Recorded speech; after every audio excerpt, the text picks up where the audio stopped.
So, I have a presentation again, and this is a little bit of combination which I already did a little bit before, but it's a combination about two things.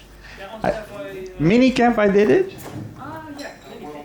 and World on Tour I did, and this is a little bit of combination of that one. So that's what, it's not completely the same. I hope I also tell something new to somebody who was there both, but else, yeah, you can take your laptop and do something else.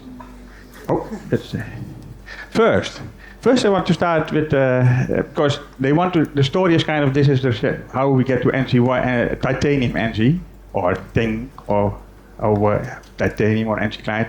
We always call it many times internally NG2, but that was not allowed by marketing. But I thought maybe first, why did we have NG client in the first place? And how do we get there? And I think back then, in the most loudest room in Amersfoort, where the most shouting came from, I think Jan was far away but still hears us every day, and now and then the people came, closed our door and went back again. But that was me, Rob and JW. But we're talking, okay, how can we have a web client now, but how can we make the UI better that is not so tied to Servoy? Because currently we had Smart Client that had a fixed set of components. And we had web client which copied over those fixed set of components were also tied.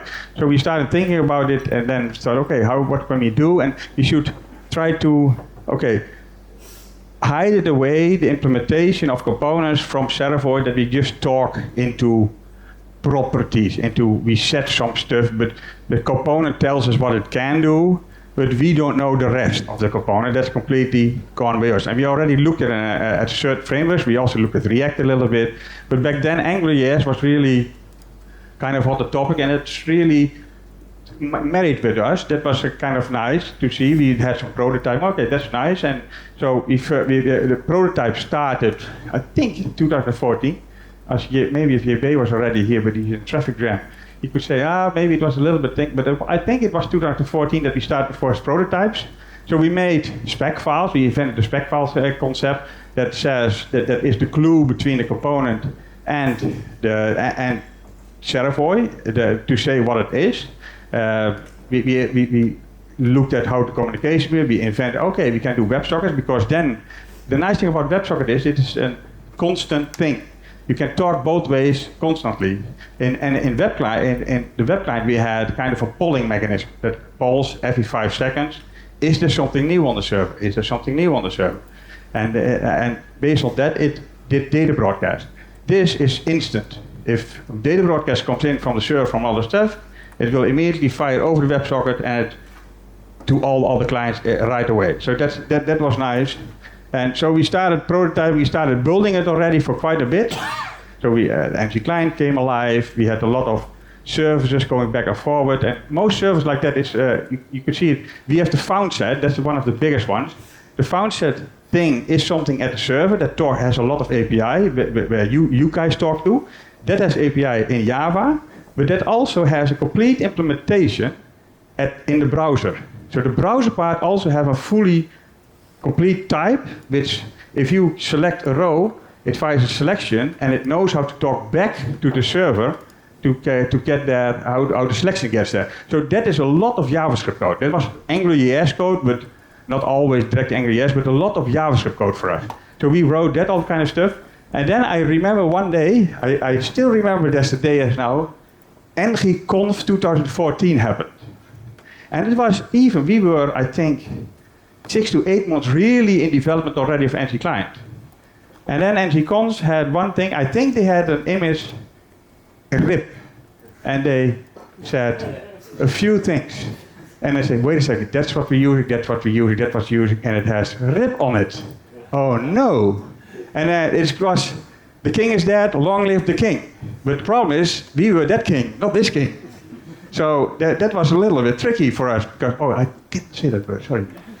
So I came back the next day in the R&D team, and I thought, did you guys see the YouTube of ngconf, what they say there? And JW was still, I think it's still okay. No, they kind of killed everything, but we are now kind of building. The concepts are the same, But that's about it. They have components, they have services, they have attributes and directives, but they are completely doing it differently. So back then already we thought, oh wait a second, we need to do a rewrite. So we all kind of from this, let's say half year of the start that we're really building NG client, we already know, wait a second, there is a time that we need to also do a rewrite. And that was, that was kind of a shock, but yeah, we kind of continued, we had to continue. That was, we could not do much about that. So, prototyping of titanium NG client, it was already in 2017. I think our first branch, we have a big branch, feature branch kind of.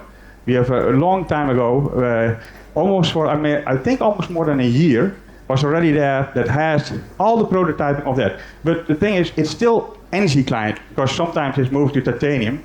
We had how do we call this new client? I said, yeah, but we still should say NG client. That's why I pressed, because server side, it's exactly kind of for 95% the same client.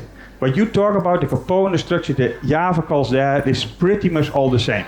It's no different between NG, it's the same client for us, but it kind of has a completely new frontend on top of it. So all the JavaScript is changed, is converted over, all the components are converted over, everything. So that was a lot of work, and there were some changes for that, but I will talk about it, I think, in the next slide. What we waited for, we constantly need to wait for, okay, Angular needs to mature to be able to do that, because they announced it in 2014, but I think 2016 or 17 they really started to have the versions coming out. It took quite a long time, and the problem is, what we also building on top of a lot of components, bootstrap components, calendar components. Back then, certain grids we had and that kind of stuff. So all that stuff also needed first jump before we could jump, else we can't jump to something that's not there yet. So we needed to wait for that also, and so we started already prototyping, we started already doing stuff, okay, let's see how that goes.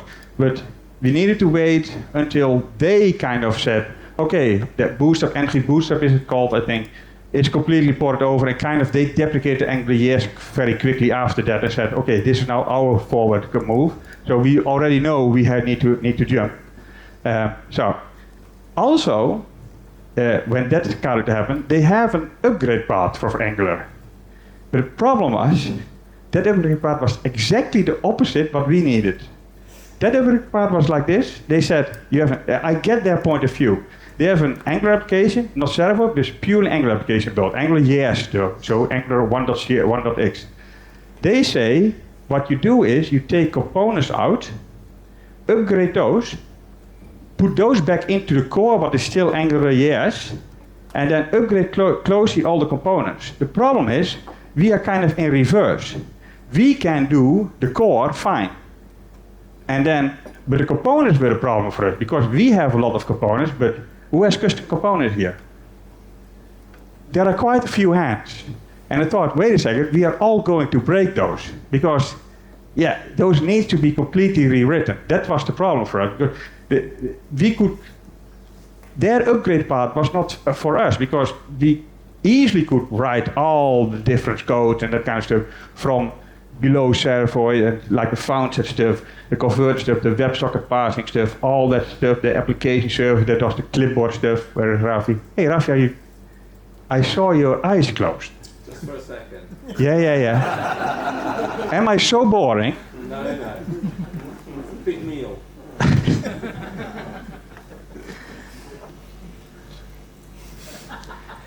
So, Rafi? He's waiting to ask his question. Exactly. Yeah, that's true. Yeah. So, their upgrade part we couldn't use, because we needed to just, we did go from exactly the opposite way that they are saying that they could do.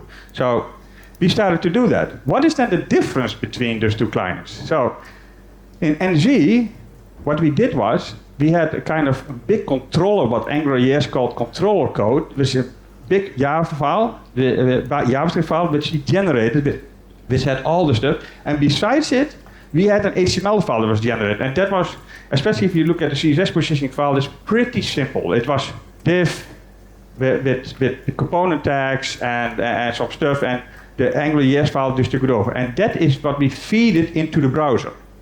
So Angular itself, so now TiNG, is a little bit different. It's now, that's compiled now upfront for that.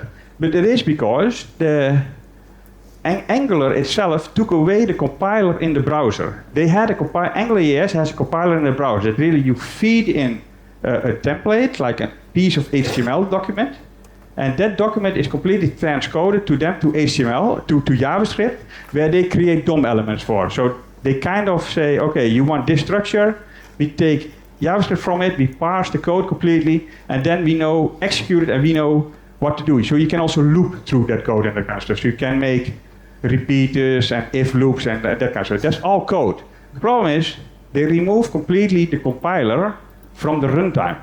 The compiler is now build time. So Angular suddenly became a build time tool. That was something that was different for us. Also, but the nice thing about that one was that's point 3 here, because we generate JavaScript for NG1 and we pushed it over the line, we did eval. And you know, everybody hopefully knows that eval is evil. You should not do it, right? We had so, and now suddenly I thought, wait a second, now I can also enhance our CSP protection, because now we say eval is not allowed anymore. That's nice when it's here. So and we could even, I think, a few more stuff we could bolster a little bit. So that was nice that we could do it now. So the problem was, again, it's a pre-compile time. So now we start to invest. Wait a sec, but how are we going to build that stuff then? And that's why we need to ship Node npm. We need to have a build console, because else nobody could ever tell us what is wrong if something was wrong. And sometimes it does go wrong, right, Mark? If Uppy doesn't release, Mark is almost. But Mark, you are almost never the first. Next time be the first, because Globus always beats you. Globus is within 1 hour of Uppy release. They say, Johan, something broke, and then it's oh no, they again. They must be started work earlier. Yeah, maybe start, but you're in the same time zone, right?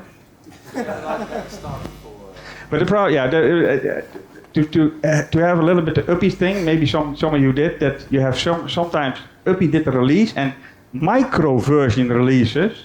In micro version releases, they have typing difference already. So our builder is then suddenly going berserk, because they are saying, hey, because I'm trying in the packages, I'm trying not to really fix 2 versions. I'm trying to say, yeah, if you do an npm build, micro versions are allowed because you get security patches then and that kind of stuff without us doing constantly releases.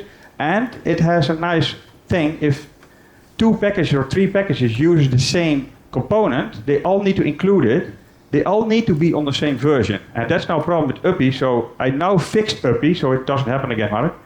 So now that is it. But I have a big discussion with them. I think, why are you guys constantly releasing code that is constantly, even in micro versions, breaking API?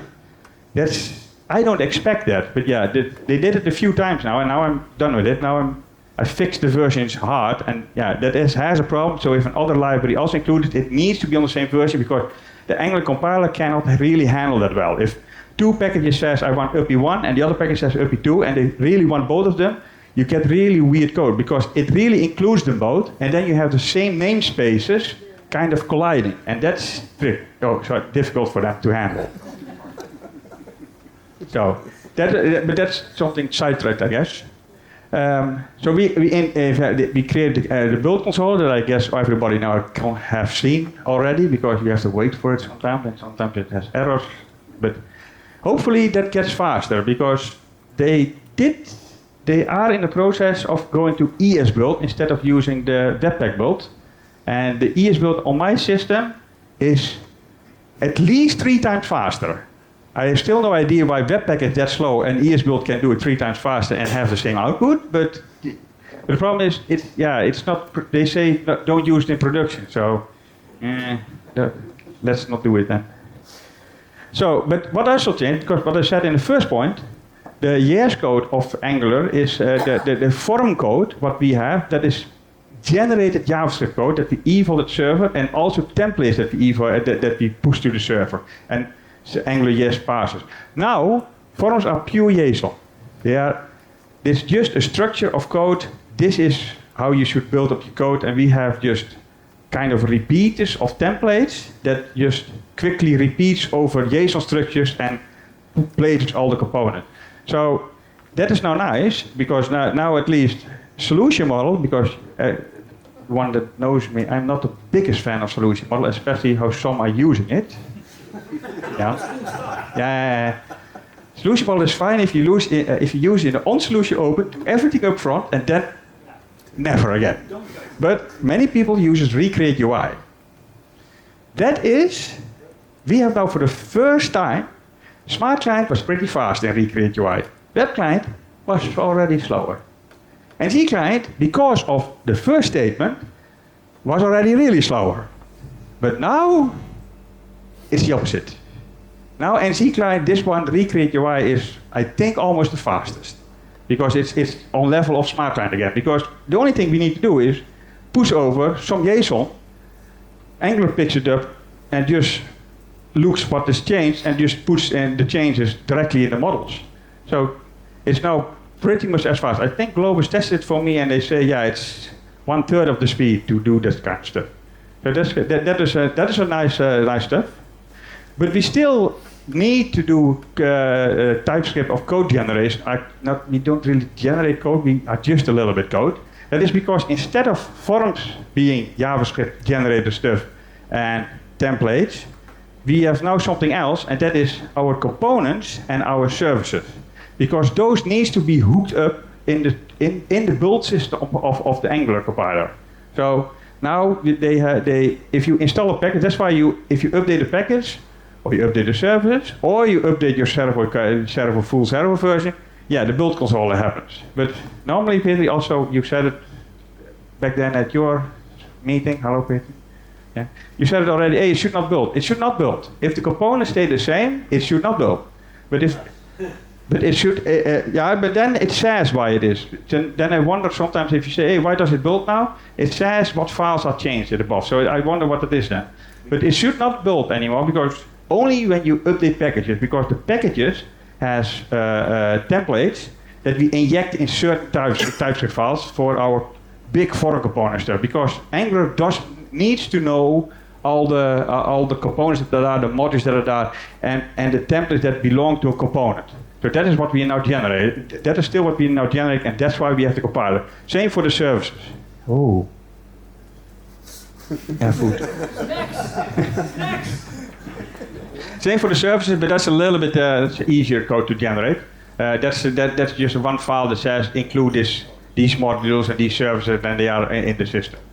But that's why we now have a build system. And yeah, if you have a big solution with a lot of components, it can take a while. But I hear if you buy a new Apple iMac, it's way faster, right? That's nice. It's a fast system. I agree, yeah. So I said now one time I said something good. So what we didn't port. Oh shit! Can you skip it? What we didn't port was the table view. We kind of did that still in NC1. It's still there, but we already didn't really promote it anymore. It was already kind of gone, because back then our launcher customer it was already, because how the table view works is it's hard for the browser to really do, and for that, because it's all the components and that kind of real components, so real text fields, and that is hard for a browser to really constantly pass and do. So we had already a read-only mode for this, but then anyway, we had an ng-grid based on AZ-grid stuff, which is way faster and does a lot of stuff for us, so we include that one now. So that's kind of the replacement. List view is the list for a component. I guess also Sanneke showed that already, so they also my thunder is gone here, because Sanneke showed it. And also, yeah, this one also Sanneke already showed, the third point, the CSP eval stuff, because I think Sanneke already showed you the data target stuff. And that's the replacement of this one. Because you cannot have HTML with JavaScript, with JavaScript href links back to the system, because if you click on it, you get a browser error. Hey, cannot do this. We You cannot have JavaScript injected. So that's all security. That's now closed off. So you cannot do that. And that's why now I think, go back to Sanneke's thing, have a label, and do the HTML and have the data target, so you know where to click it on. So that's a little bit of what's changed here. There are, I think more and more, especially styling, that kind of stuff, but this is for our components that we know what really changed for us and what we didn't port or we don't support now anymore. And that's what I said yesterday also. A lot of stuff is now ported, but maybe you forgot something. Maybe we should do something, and maybe we don't do it anymore, like Google Charts, because we have no SVI charts. But yeah, tell us what you think. Hey, we missed some stuff that we still want to have. But I think with 09 that we also do the Block UI, idle plugin, Canvas, that will all still be released or are released now. So I think we pretty much covered it all now, but sometimes are a little bit more obscure, and we don't know what that the customers are really all using it. So yeah, what is then with components? What is then the difference there? Now, the Titanium uses Angular, and it comes completely with TypeScript. So it's completely it's not JavaScript. It's on top of that, the TypeScript is kind of our server code with our JS doc system, but then nicely in the language. I agree. If ever all Java developers, if you ask, hey, this is TypeScript, they all love it because that's really close to what we are used to. So R&D team is loving the TypeScript stuff also because it's for them very close to what we used to. It's a little bit moving away from the MVC into pure class-based structures because that was shown later on if I go to dive into some code. It allows way better inheritance stuff. So we have booster components, sometimes extending a few components that all inherit some properties. So the final component almost have nothing, and that kind of stuff is very clear and very, very nice. Also, one thing, jQuery, also for custom components, do not use it.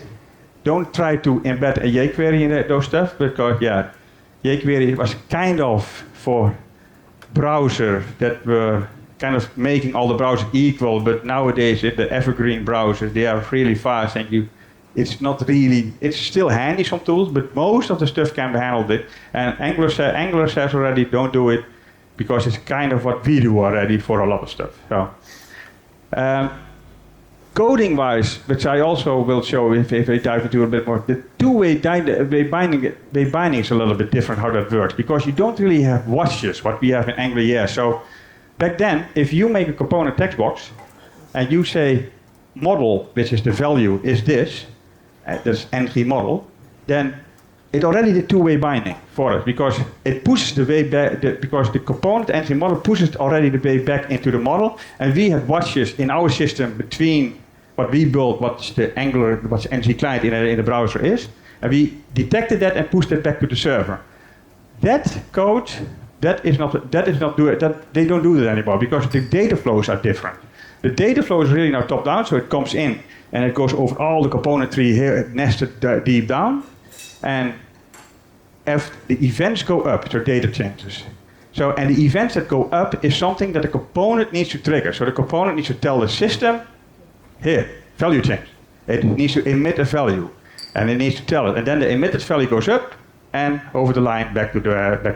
So that's a little bit different now.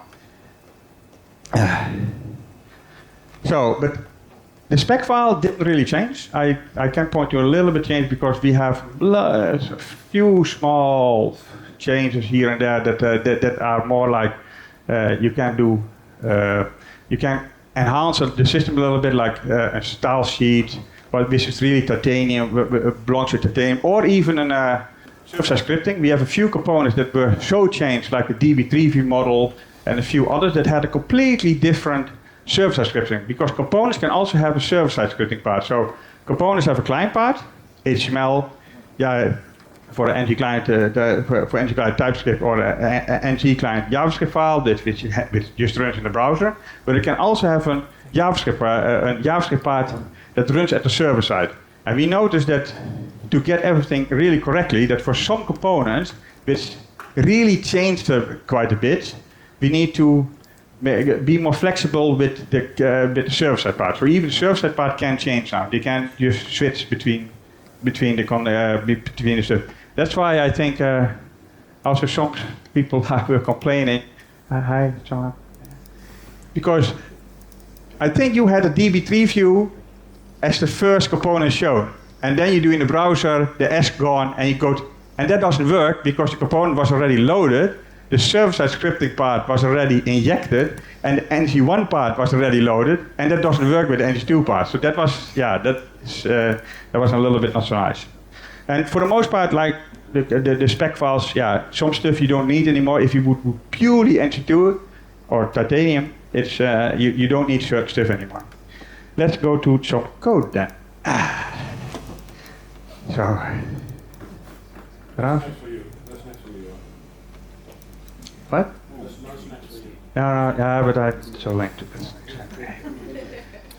So this is still the server build component you see that I'm going to do. I'm also going to do the block UI component service so that you can also see a little bit how the service works. Yeah. I think it's plus, right? Maybe it's a dark UI. Yeah. Oh wait.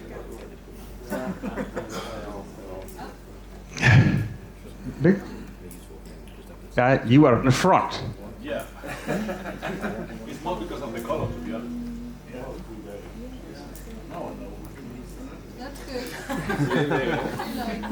Yeah. So this is still the spec file. In this scenario, it didn't change at all. This is purely the NG1 spec file. So this is the server-side scripting for this component that works in both scenarios. We don't override it. This is the definition file. This is an Angular JS definition. So that's the NG1 code. That has also no meaning for the rest. But I wanted to show you this still because we are going to see these kind of stuff, and that is and the handlers and that kind of stuff that is differently implemented. So but what we always did is we starting to we have now the base converted, right? And now we're starting to do the component conversion. What we always did was we start from the template, because then I do this one. Set worlds. Oh, that is a bit. I can scroll a little bit, but that's now it's really big. This one was it? Your left side, yeah. Is the Angular JS code, so NG1, and the right side is the titanium template. This is kind of what we did. We took the template of NG1, so the left side, and we just go over it. Okay, what do we need to do? We need to change certain stuff, like this becomes this, and also that's a little bit different. Brackets around it, and that kind of, and sometimes curly brackets or these. Yeah, these. Those are actions. That's action, and the other one is data. So there's a little bit special. So and this one is how in TypeScript you can point to that component and you get a reference to that div. You get a reference to that component. So you can then, if you get that, you can then set anything on that one that you want. You can do add classes and that. But that element is also important because our base component that we have, that pretty much everything extends, kind of wants this, because it really wants to know what is your base stuff, and based on that it tries to do all the default stuff already that it can do. So this one is pretty important to have, because if you don't have that, then suddenly you think, why is my init not called, and that kind of stuff. You get that. So that is the binding, and the binding now is between. So in the end, it's not that different, right? It's just a few stuff here and there that is a little bit different. Same for but then we're getting into, for example, entry class. That's here, this one. And now the funny part is, also you see with the button, I think, you see here entry class, and the button doesn't have it. You see that? It doesn't have it. Where did we do that? Because it's kind of nice, because now is René still here?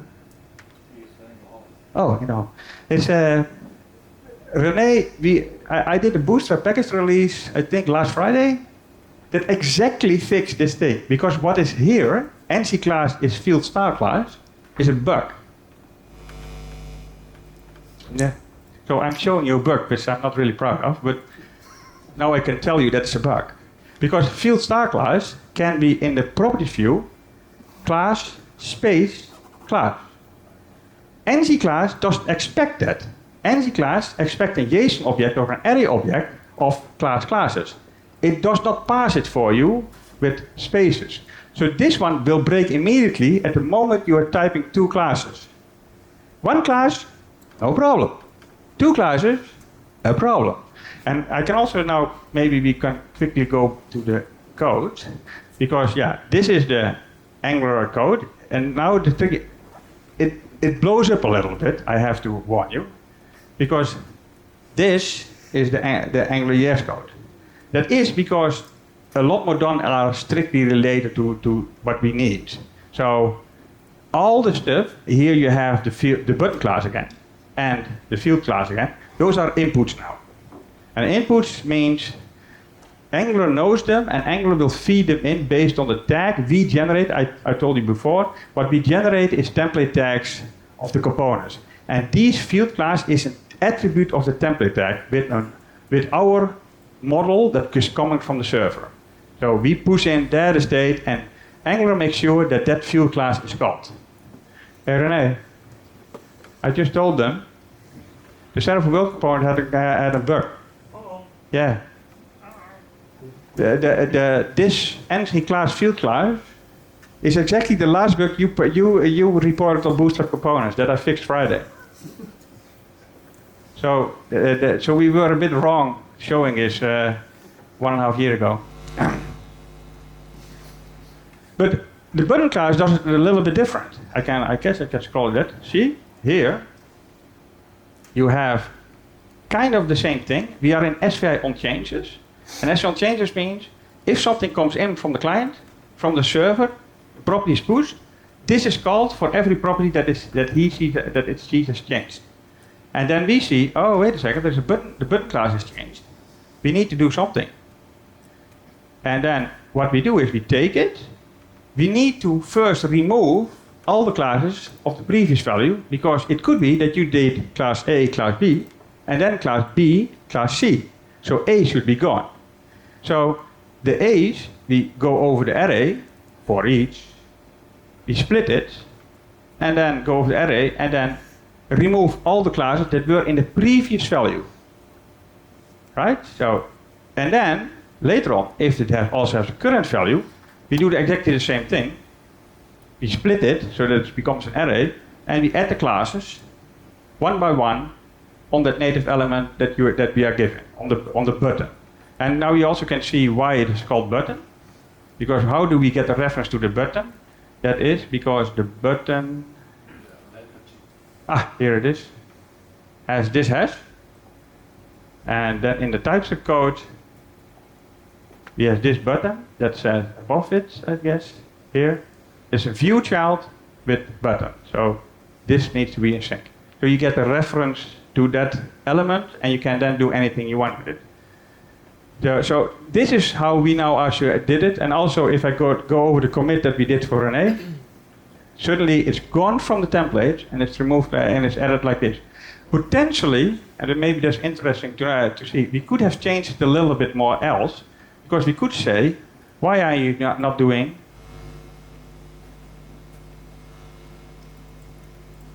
split here?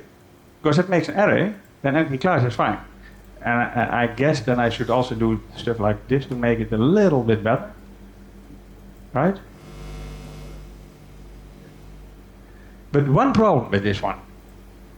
This one, Angular does change detection. And every time the component gets a push or you go with the mouse over it, it does change detection. That means this expression is constantly run then. At the moment you move the mouse or it gets a push from any field, it doesn't have to be the field star class, because then this happens anyway. Then this is called because it checks all the stuff. Hey, is there something changed? Is there something changed? Should I do something? Should I do something? This problem is, this code then runs all the time. This split will run all the time. This split returns a new array all the time. NG class thinks then, wait a second, new array, I need to do something. And all the time it runs a lot more code. And yeah, for one component that doesn't really matter. But if you have hundreds of components on the screen that all does it, and you moving the mouse or you do something, then it's constantly, all the components are executing way more code than needed. So that's why this is not so good thing to do. The button thing is the best stuff to really say, oh, this is how it works. But that's the thing that we of course learn on the way and need to do, because yeah, you need to know how Angular works, because we already say against Angular that they should be not in a default push strategy, but only in this one.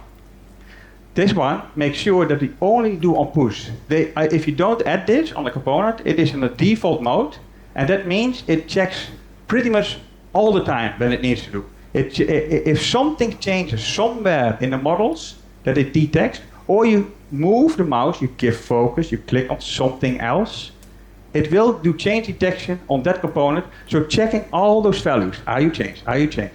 Are you changed? That kind of stuff. So it tries to do a change detection all over the place, constantly to update classes, to update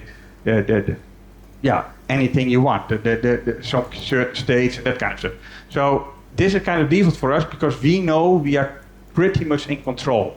We know what we do. We know it's really only when you get a push from the server that you really need to do something. And if the component needs to do something else, besides because it clicks itself, it has a mouse, click and it does something, and especially when there's a timeout, then sometimes, hey, wait a second, if you're developing components and you see, hey, you click something and then you don't do anything, I expect that the component does, and you do with the mouse and suddenly it changes. That means you have to have somewhere the change detector of Angular injected in your code and say mark for changes or detect changes, so that you force push a detection strategy or a mark for change or detect all the changes, and then it goes over all those components. But we are way more in control, and we know when that happens. So we already do that now and then. For example, if you see new form data coming in, yes. Can you go to the HTML again, please? HTML of this one? Yeah. Would it be having the same thing as with the IDs, with the Servoy API Yeah. and backup ID? Yes, but Would this. it make sense having it in a Yeah, in the yeah, but this, I agree. I kind of agree with this one. That is correct, because this is even but this one doesn't matter, because this one yes calls it, but it returns constantly the same object. So it's immediately seen as yes, you can do a property checker, but the compiler is smart in this way, so it already could inject it directly. But this one is, as an example, is a bit worse, yes, because this one makes a constantly new string. So this ID, it thinks it's constantly changing. Now, for the ID, it's not that big of a deal because it doesn't really do a lot more code. It's not a split and kind of stuff. But yeah, things like this is, even if you want to maximum performance, is do this kind of one time in a property, assign that, and that's never, then it just property look up, oh, it's not changed. Yeah. This one doesn't matter because self-markup makes sure that it returns the same thing. But for this one, you are correct. That's Johan, good catch. why can't you just put square brackets around the ordinary class attribute and bind directly to the string, which does allow spaces? Yeah, that's a good question.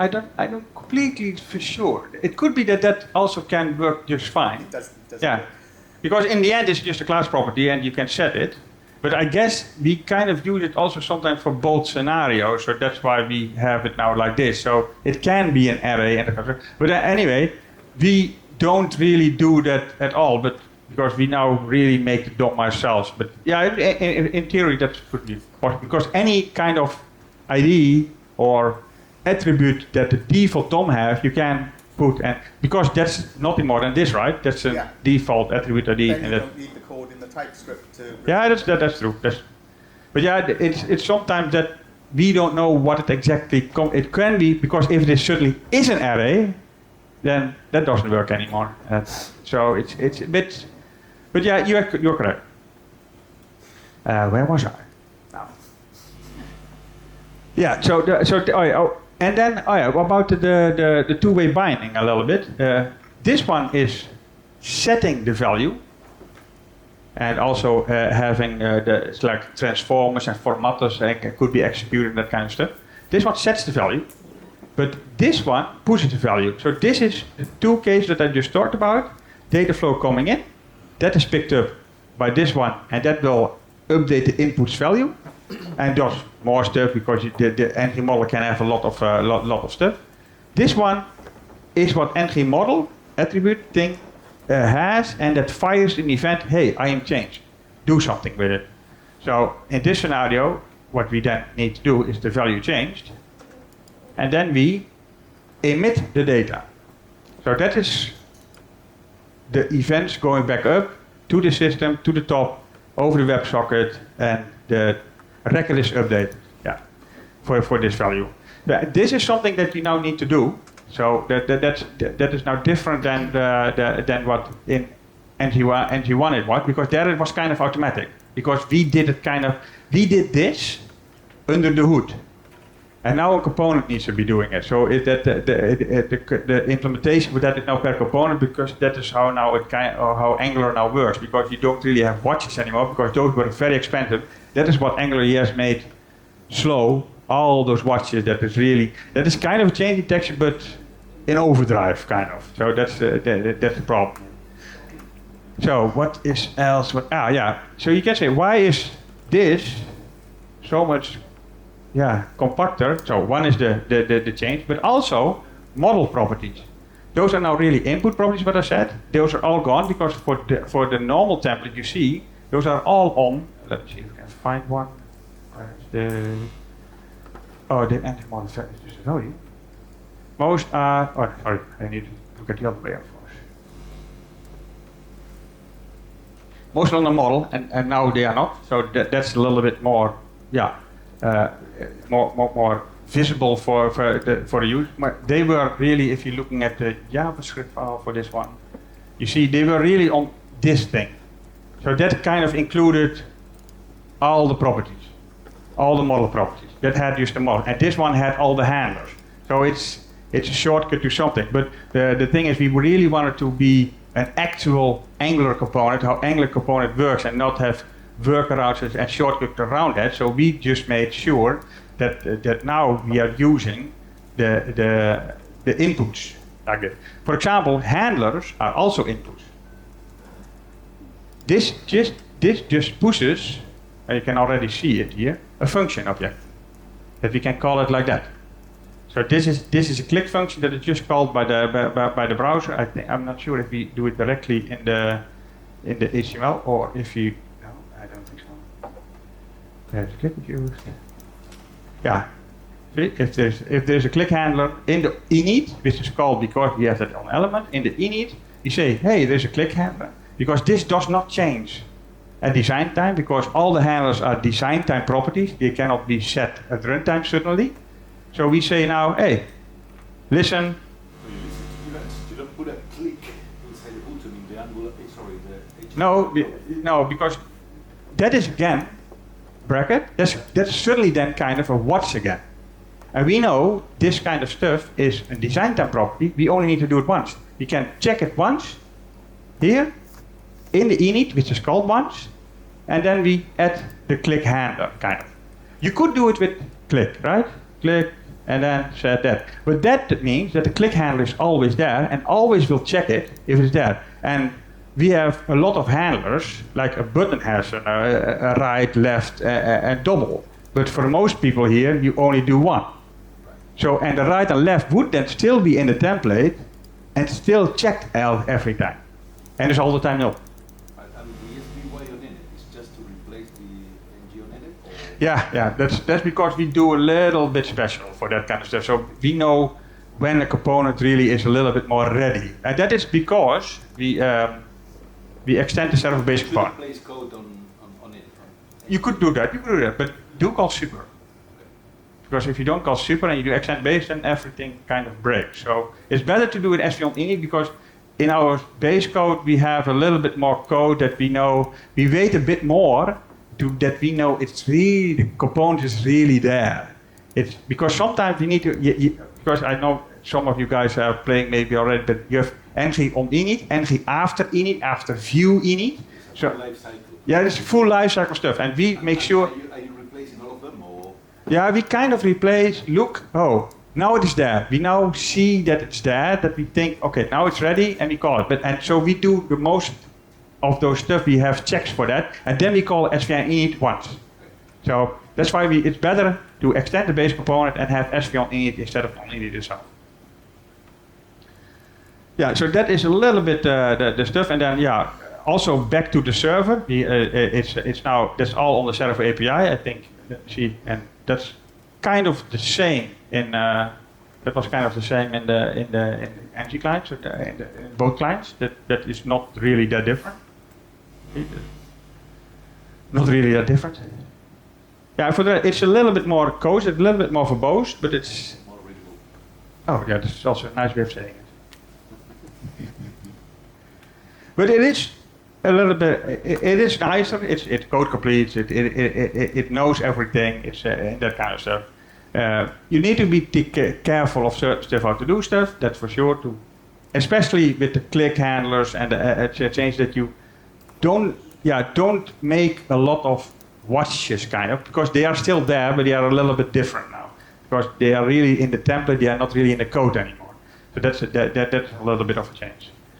So that is a little bit component stuff. So that is what we constantly were doing. Taking the template from the ng1 component, copy pasting it to a different location. Oh, making it the brackets, making squares, make events work, adding the inputs, going over the same code. And yes, it was sometimes it was just copy paste of a lot of stuff, especially the template and code. If it's getting bigger, then also, for example, inside functions like call server that we have here, you can copy paste for the most part of stuff. That's because it's still JavaScript, so that will work. The only thing is that the APIs are a little bit different now. So if you get to then that's components, but we also have services. So we also Sorry. yes. Concept-related components. Any documentation or? Bob. Sorry, I must have that precise. But yeah, Faucet. Sorry? What do you say about Faucet component? Concept-related components. I mean, if you have a component that is pulling Yeah. data from a function or a data set Uh-huh. to show data. Yeah, the most complex components, you mean? Correct. Yes. Yeah, what is the question about that? Is there any kind of documentation or? Yeah, we have the Faucet listener wiki stuff, and it's a little bit now in between because we are moving.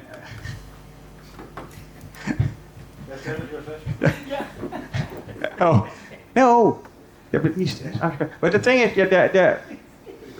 but I think the best thing is learn by example. Yes, that's for real. And we have a few. Don't go to the ng grid, so the grouping grid. I would not take that as an example because that's the most complex thing that we have in this. I think as a component by far. Maybe full calendar is, because that's just a lot of API. But yeah, ng grid is a huge component, and we have a huge thing on top of it. So that's a cool. But I think if you have the advanced renderer stuff, there you have fountain components that Paolo made that I think are still pretty basic. And those are very nice because the fountain interface is complete. The nice thing is now in TypeScript it's completely code completion. Yeah? So if you type it like, hey, this is the found set, and then you get complete completion. You can set a selection. You get ask for more rows and ask for a better viewport, that kind of stuff. So that's huge. Those components. That's true. But let's quickly. How much time do we have then? I cannot be. What 0? No. 2 minutes. 2 minutes? Oh. No.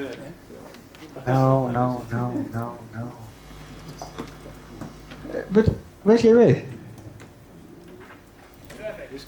Oh.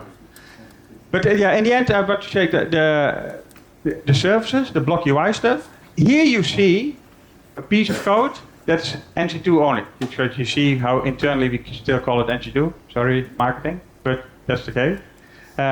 And there you see we have a little bit more configuration that's specific to the NC2 with the PicNC2. You can also have this for components if you have certain stuff, Jesus, library, server, scripting. You have also something like that. I would also say sometimes it's better to have the component stuff. To look at simple components that have the stuff as an example, like our for component stuff that does stuff. So this is a little bit tricky for little bit, stuff that you need to do, and where it is. Some stuff is just for how we can get to stuff and so on. The block UI is interesting because that has a few methods. Let's see if we can make it. So, especially services, I think is way cleaner and nicer if you have stuff, because services is a factory with stuff and it has functions and it needs to return the API calls in the factory method, and the model stuff is also now and then used, like if I see it, here you see the delay. If you're looking at the service itself, it's for me at least way more straightforward, because what you do here is you can have public delay, but what we do here is all getters and setters. The getters and setters have one big advantage, because if you would say I want to do something when a value is changed, you can do it here. So this is your watch. If you say somebody sets delay and you want to immediately do something from the server, so server side they did here plugins, block UI, delay is 10. This is called then directly at client, and you can immediately do something with that delay. We don't need it here because it's really used in the on show, but that's it. So you see, this is just, if you're looking at the spec with it, the spec, you see where the model is really nicely properties now. It's nice, it's readable, it's directly there. And same for API. API is now just a function on the service. That's it. You don't need anything more. This is just a show method. The show method at the ES file is very different. That's really somewhere else that you return. Now it's really part of the stuff. And then this part, then you say, but what does the UI then? And now I'm coming a little bit to, because this is the template of the UI stuff.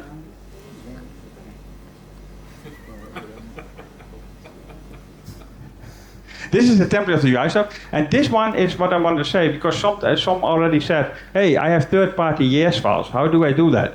How do we include that? Ravi? Yeah? So this is the block UI, which is already a third-party thing, but this block UI is a third-party Angular thing already, so that integrates even easier. And so this is just a template that we show for the block UI, nothing more.